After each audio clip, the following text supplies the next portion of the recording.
সংসার মায়াময়, বিকৃতি স্বভাবের তরঙ্গ, সুখ দুঃখ অনুভূতির প্রশ্রয়, এই সকলই অভাব, ভ্রম বুদ্ধি মাত্র।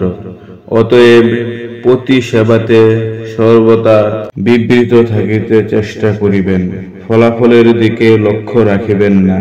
পতি সেবার জন্য স্বর্গ নরক কিংবা গভীর কালচক্রের ভ্রমণই হোক, তাহাই মঙ্গল সুত জানিবেন। প্রারব্ধের ভোগ শেষ না হইলে কিছুই করিতে শক্তি হয় না।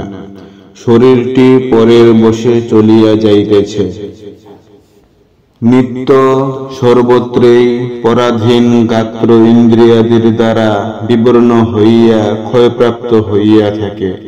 এই শরীরের উপর আধিপত্য কি হইতে পারে? সর্বত্র সমভাবে প্রারব্ধের আকর্ষিত সুখ দুঃখ ভোগ করিতেই হইবে। সমবুদ্ধির দ্বারা দৈহিক গুণজাত প্রারব্ধ ভোগদণ্ড ক্ষয় করিতে হয়। ভোগ মুখ্য হইলেই জীবনদশা প্রাকার মুক্ত হইয়া মানবত্ব চলিয়া যায়। ব্রজবাসী যোগে নিত্য সেবাধিকারীর শক্তির সাহায্যে নিত্য সেবার যোগ লাভ করিতে পারিবেন। যখন যে অবস্থায় যে যে বিষয় আধিপত্য করিয়া মন বুদ্ধিকে চঞ্চল করে, তাহা ক্রমশ সহিষ্ণুতা শক্তির আবরণ করিয়া অভ্যাস বসে রাখিতে চেষ্টা করিবেন। বিফলতা থাকিবে না। মনের শান্তি সুখাদে যাহা যোগদান করে সকলই অনিত্য অস্থায়ী ভ্রান্তি মাত্র জানিবেন। সর্বদা কেবল প্রতিগত হইয়া তাহারই উন্মুখ পৃষ্ঠভঙ্গ বর্জিত হওয়াই জীবের পরম ধর্ম। সংসার চক্র উদয়স্ত গতিভাবে অনবরত ঘুরিতেছে।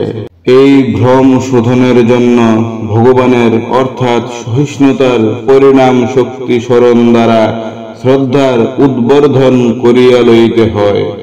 লাভ অলাভ পিপাসা মুক্ত করিতে চেষ্টা করিতে হয়। সংসার প্রার্থনার আবরণে কেবলমাত্র বৃদ্ধিপ্রাপ্ত হইয়া থাকে।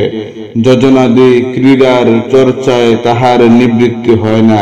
কেবলমাত্র এক পতিব্রত শক্তিপদ আশ্রয় লইয়া অযাচনা ভাবে প্রতীক্ষা করিয়া যথাসাধ্য গুরুপদিষ্ঠ সত্য সাধনের জন্য স্থিতি বৃদ্ধির আহরণ করিতে পুনঃ পুনঃ চেষ্টা করিতে করিতে নিশ্চয়াত্মিকা শক্তির বৃদ্ধি হইয়া কামনা বাসনা লুপ্ত হইয়া থাকে।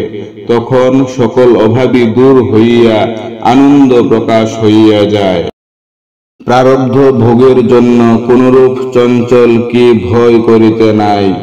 ভাগ্যে যাহা যাহা ভালো মন্দের যোগ হয়, তাহা ভোগ করিতে নিশ্চয় ভক্তি অবশিষ্ট ভোগমুক্ত করিয়া সর্বদা আনন্দ বর্ধন করিয়া পরম শান্তি অবিচ্ছেদ রসের তরঙ্গায়িত করিয়া লয়।